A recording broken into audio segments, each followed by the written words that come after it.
Alors, donc, d'abord, je tiens à préciser que donc, je ne suis pas historienne, je suis philosophe. Donc là, je viens de soutenir ma thèse en philosophie politique. Et donc là, je présente en fait mes travaux, enfin, une partie de mon travail qui est donc issue de cette thèse.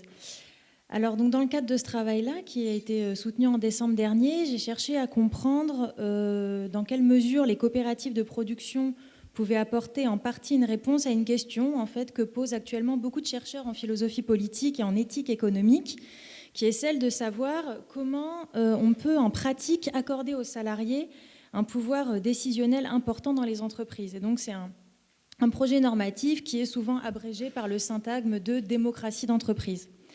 Et donc moi, c'est dans ce cadre que j'ai tenté de comprendre les raisons qui avaient poussé les premiers acteurs des coopératives de production à créer cette forme institutionnelle. Ma contribution présente les résultats de cette recherche qui se décline sous deux volets. D'abord, un volet historique ou chronologique, en ce que j'ai cherché à retracer la chronologie des premières traces écrites de coopératives de production parisiennes. Alors donc j'insiste sur le fait que c'est les premières traces écrites, et notamment dans les journaux ouvriers.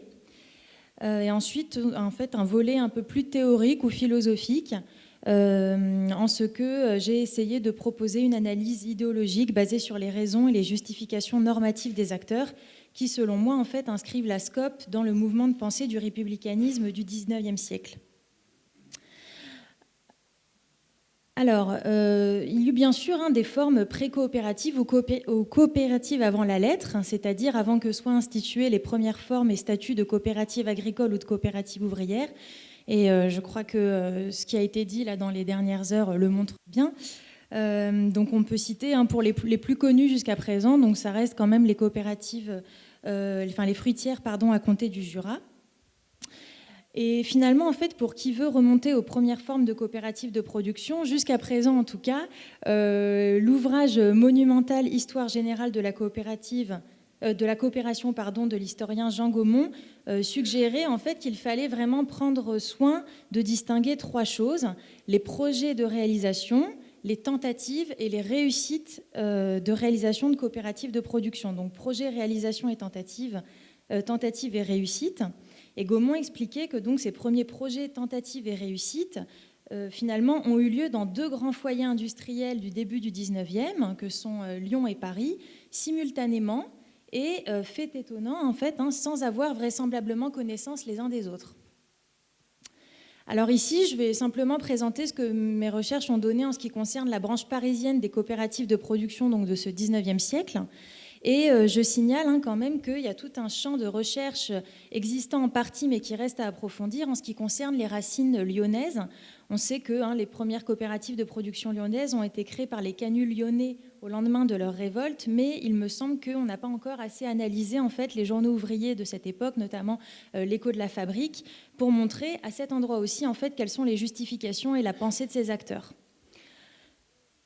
Alors, on dit habituellement que la première trace que l'on ait d'un projet de coopérative ouvrière parisienne, donc vous voyez c'est très précis, en fait on dit la plupart du temps que c'est le contrat des menuisiers qui a été publié les 14 et 21 juillet 1832 dans l'Européen, journal des sciences morales et politiques, dirigé par un médecin catholique et républicain, Philippe Buchez. Ce contrat, qui indique avoir été établi en septembre 1831, est bel et bien le plus ancien monument de l'existence d'une société ouvrière, comme le dit Henri Feuguret, qui ajoute que ce contrat a servi de patron et de premier modèle aux rédactions diverses qui ont été faites depuis. Et en fait, pourtant, la parution de deux articles antérieurs nous oblige à approfondir la chronologie.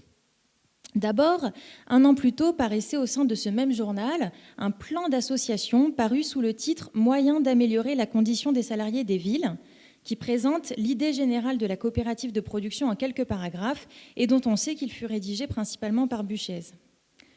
Ensuite, Henri Desroches signale la mystérieuse existence d'un article qui aurait précédé à son tour d'un an la publication de ce projet initial, qui donc lui est paru le 17 octobre 1830 dans un petit journal ouvrier qui s'appelle L'Artisan.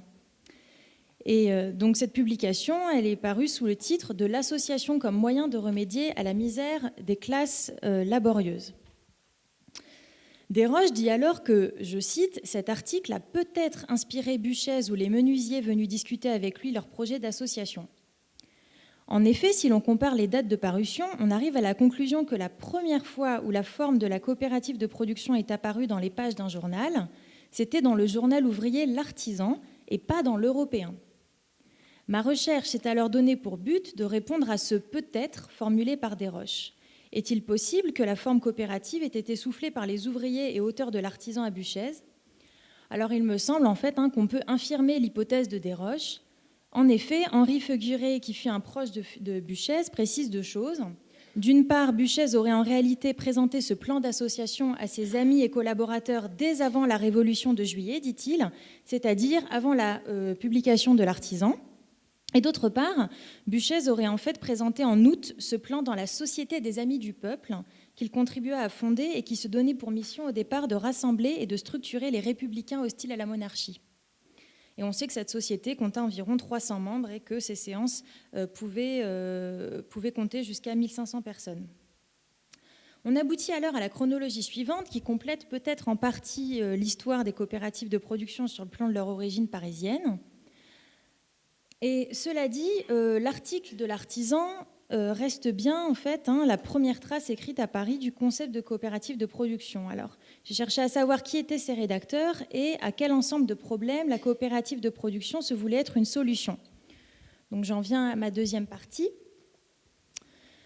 Alors, une version numérique de cette feuille n'existant pas, contrairement au journal de Buchez et contrairement à l'Écho de la Fabrique, pour le journal L'Artisan, on n'a pas de version numérique. En fait, ça ne peut pas être trouvé sur Gallica. Donc, il a fallu aller à la BNF pour le consulter. Et donc, L'Artisan, le journal de la classe ouvrière, c'est une petite feuille, en fait. On appelle ça une feuille qui ne connut que 4 numéros. Et c'est finalement rien de moins qu'un des premiers journaux véritablement ouvriers, au sens où il fut dirigé par des ouvriers. Ces rédacteurs sont des ouvriers imprimeurs qui se présentent comme des fils d'imprimeurs et des ouvriers instruits. Le journal dévoile finalement assez peu de choses d'eux. Ils sont manifestement très influencés par Saint-Simon, comme Buchez, et comme en fait de nombreux ouvriers instruits de l'époque, étudiés par exemple par Jacques Rancière.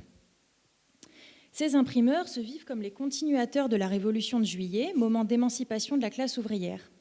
Ils appellent les ouvriers de toutes les professions à venir témoigner de leurs conditions au sein de pages de l'Artisan, afin de rendre compte de leurs conditions de travail, de vie et de leurs revendications. Comme de nombreuses publications de cette époque, préoccupées par la question sociale, l'ambition du journal est de comprendre quelle est la cause du malheur de la classe ouvrière et d'envisager toutes les solutions pratiques pour en sortir.